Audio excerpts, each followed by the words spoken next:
Hello guys, today I will talk to you about acetals slash hemiacetals and ketals slash hemiketals. So both of those things, all four of those terms, are referring to the same reaction that's going to occur. And so if you find this, on a test or on a quiz or on a homework assignment, they all mean the same thing. And I'm just going to show you how this mechanism forms. So the starting product are usually ketones or aldehydes. So I'll draw a ketone right here. And plus you're also going to have an alcohol. So this is the alcohol part of it. And you're going to add something to it. Maybe you're going to have ethane or methane or something else, right? So an R group. So alcohol.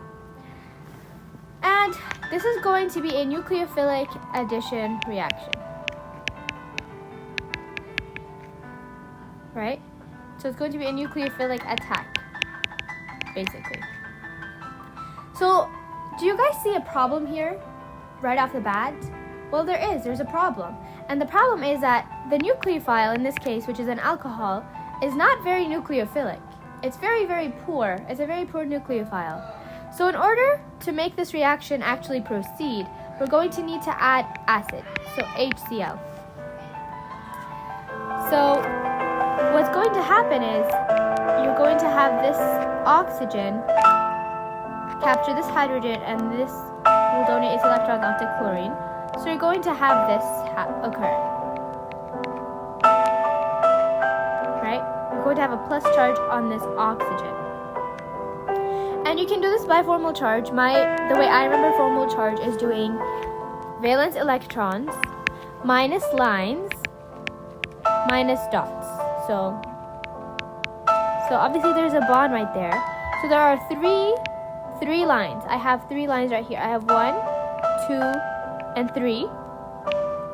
And I also have, let's count how many dots I have. I have 2 dots, but they're not shown right now. There we go. So I have 2 dots right there. So my valence electrons for oxygen, I'm going to do 6 minus. I have 3 lines, and I have 2 dots. That gives me a +1 charge. Just like what I thought. Okay, so this is going to start the reaction. Initially, it's going to kickstart it because now we have a positive charge on the oxygen, which is an electronegative atom. So we're going to shift these electrons over here, and we're going to get this. We're going to get a carbocation, right? There's a plus charge on this carbon. So now what have we done? Well, now we've made this very, very electrophilic. So we've actually, by making the starting molecule more electrophilic, it's basically the same thing as making the alcohol more nucleophilic, right? You have a choice on which one you want to do. So now this oxygen right here has its electrons and is going to attack there, right? And you're going to have something like this. OH. And then you're going to have an OH and an R group with a plus charge on this oxygen. And then you're going to lose this hydrogen in order to stabilize this group on the left. So you're going to have an OH and an OR group.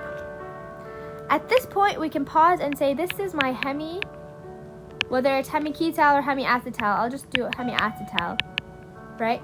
It's hemi because it has one group that's an OH and one group that's an OR group. So that's why it's hemi. Okay, so the thing is can we stop here? Can we pause this reaction right now? The answer is actually no, we can't, because we still have very, very acidic solutions. HCl is a very strong acid. So what's going to happen is these electrons on this oxygen are going to capture this hydrogen, and this will happen, right? So then you're going to have this O H plus charge.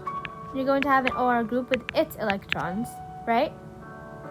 So this is a very, very good leaving group, this water. Now because it's plus charge, right? It's a water molecule. So it's going to leave. And you're going to have this.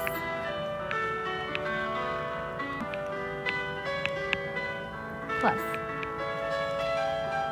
Right here, right? So this is, again, if we look back here at our starting at this step, we again generated a carbocation. We generated a carbocation here. So that means what? That means that another nucleophile, another alcohol group, can attack. So let's say I have OH and an R. This is going to attack, and you're going to be left with this.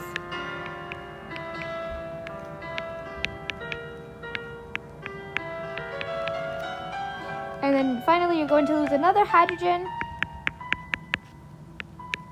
and you're going to be left with OR here and an OR there. And this is your acetal form of the molecule, or your ketal form. This is important because in our bodies, we have molecules like carbohydrates that have these functional groups in them, and this is very important for reactions to occur. So I'm just going to draw this.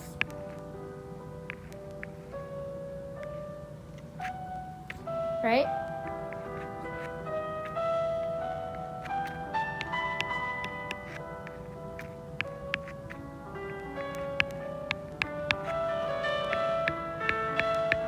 Okay.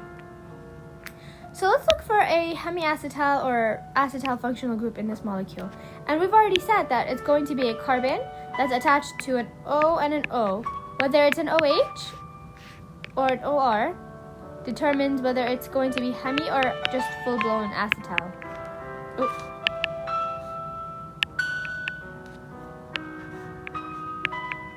Okay. So let's go ahead and look for these carbons. Is this one attached to 2 oxygens? No. Is this attached to 2 oxygens? No. Is this? No. But this one is. This is attached to this oxygen and this oxygen. And this has a hydrogen next to it, but this has an R group next to it. So this is going to be a hemiacetal.